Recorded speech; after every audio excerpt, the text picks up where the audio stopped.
আল ফুজাইল ইবনে ইয়াদ একসময় একজন বিখ্যাত আল্লাহ ভক্ত ও সাধক ছিলেন, কিন্তু তিনি সবসময় এমন ছিলেন না। তার জীবনে শুরুতে তিনি ছিলেন এক ভয়ঙ্কর সড়ক ডাকাত। তিনি রাতের অন্ধকারে আবু ওয়ার্ড থেকে সারাখস যাবার পথে নিরীহ যাত্রীদের লুটপাট করতেন। এই দুই শহরের মাঝখানে একটি গ্রামে একটি মেয়ের প্রতি তার গভীর মোহ জন্মে। এক রাতে তাকে পাওয়ার জন্য মরিয়া হয়ে তিনি সেই মেয়ের বাড়ির দেয়াল বেয়ে উঠছিলেন। হঠাৎ সেই সময় তিনি কানে শুনলেন কেউ কুরআনের একটি আয়াত তিলাওয়াত করছে। মুমিনদের জন্য কি এখনো সময় আসেনি যে তাদের অন্তর আল্লাহর স্মরণে বিনীত হয়ে যাবে? সূরা আল হাদিদ আয়াত 16। এই আয়াত তার অন্তরে প্রবল আঘাত হানে।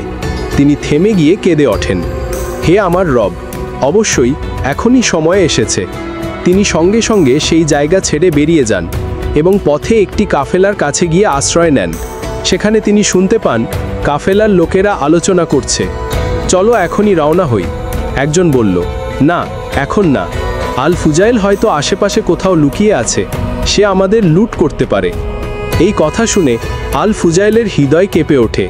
তিনি নিজেকে বললেন, আমি রাতের অন্ধকারে পাপের জন্য বের হই, অথচ আল্লাহ ভক্ত মুসলমানরা আমার ভয়ে তাদের যাত্রা স্থগিত করছে। নিশ্চয়ই আল্লাহ আমাকে এখানে নিয়ে এসেছেন শুধুমাত্র আমাকে সঠিক পথে ফেরানোর জন্য। তিনি তখনই সত্যিকারের তওবা করলেন, আল্লাহর কাছে ফিরে এলেন এবং জীবনের পথ পুরোপুরি বদলে ফেললেন। পরবর্তীতে তিনি হয়ে ওঠেন যুগের একজন বড় মুজাহিদ, ইমাম ও সাধক, যাকে মানুষ আজও শ্রদ্ধার সাথে স্মরণ করে। এমন আরও হৃদয় ছোঁয়া ইসলামিক গল্প পেতে আমাদের চ্যানেলটি সাবস্ক্রাইব করুন, পাশে থাকুন।